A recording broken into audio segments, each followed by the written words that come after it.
Hi, I'm Susan Sandy, the Managing Director of Neuro Balance. In the next 5 minutes, I'll present to you a tool that is like a seatbelt. It will help you save lives.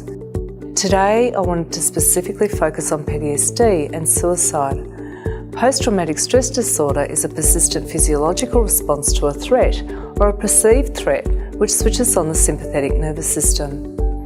The person with PTSD is unable to switch the system off, and they remain in a constant state of hypervigilance.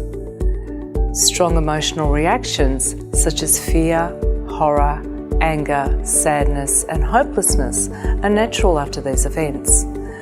Those affected may also develop other anxiety disorders, depression, or have a noticeable increase in the use of alcohol, social, or prescribed drugs. The sympathetic nervous system is the autonomic response triggered by our brain when we are exposed to a threat, and it kicks in our survival mechanism, also known as the fight, flight, or freeze response. These responses are really normal and very human. Anyone can develop PTSD following a traumatic event, which could be a serious accident, physical beating, sexual assault, living or working in a war zone, experiencing torture, a natural disaster such as bushfire or flood. It can even be triggered by bullying or harassment. Other personnel affected include those working in policing, emergency services such as firefighters, paramedics, SES, Australian Defence Force, Child Protection, Department of Human Services personnel, general practitioners, nurses, and train drivers. The symptoms PTSD sufferers experience interfere with a person's ability to carry on their normal everyday life, work, and relationships. Post-traumatic stress disorder is identified by the following 4 characteristics. 1. Reliving the traumatic event. The person relives the event through unwanted flashbacks in the form of memories and nightmares. 2. Being overly alert or wound up. Heightened hypervigilance means the affected person is constantly fearful and on the lookout for danger. 3. Avoiding reminders of the event. The person deliberately avoids activities, places, people, thoughts or feelings associated with the traumatic event to also avoid the painful memories and feelings of inadequacy, helplessness and hopelessness. 4. Feeling emotionally numb. The person loses interest in day-to-day activities, normally pleasurable activities, and hobbies. They cut off and detach from friends and family. PTSD can have a big impact on relationships.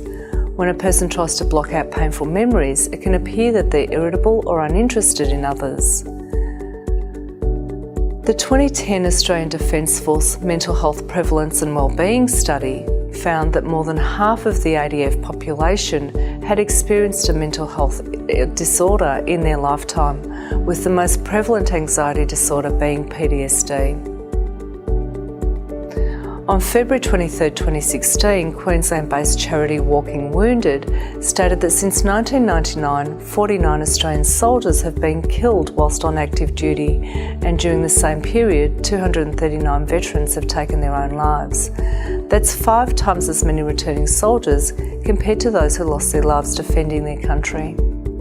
Regardless of whether they're an Indigenous person, emergency services personnel, returning veteran or other Australian, what we know for a fact is that early identification, coupled with effective early intervention, is like a seatbelt. It makes a huge difference and saves lives. The majority of people who feel suicidal don't talk about it with family or friends, let alone in confidence with a HR officer or mental health professional. This is because they feel guilty, embarrassed, lonely and hopeless.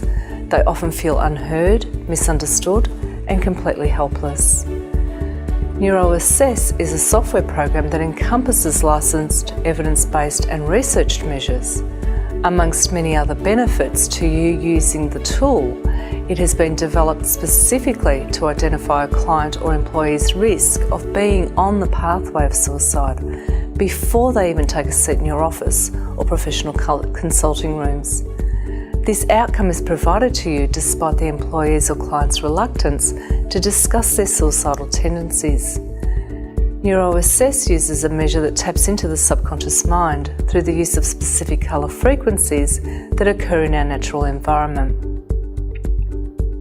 These trigger a primal physiological emotional response, and that helps you identify when your employee or client is at risk of suicide. This measure is verified and supported by 2 other integrated cognitive measures in the form of questions and subjective responses. The combination of the 3 measures, applied in the waiting room with outcomes instantly available to you, provides you with a tool for early intervention. Our graphing tool makes it easy for you to understand exactly what your employee or client's mental and emotional state is. This allows you to intervene and provide more effective, appropriate referral or therapeutic services. This makes NeuroAssess completely unique. Suicide is a silent problem that touches many but few want to know about. Support services are inadequate because you are not able to effectively identify the actual risk for your employees or clients. Wouldn't you want the best possible care for yourself, your employees, clients, or a loved one? NeuroAssess can assist you in early identification of suicidal risk so that your effective early intervention saves lives. Please check out our website to find a clinical practice using NeuroAssess or to register your interest in purchasing NeuroAssess for use in your clinical practice or place of employment. Thank you.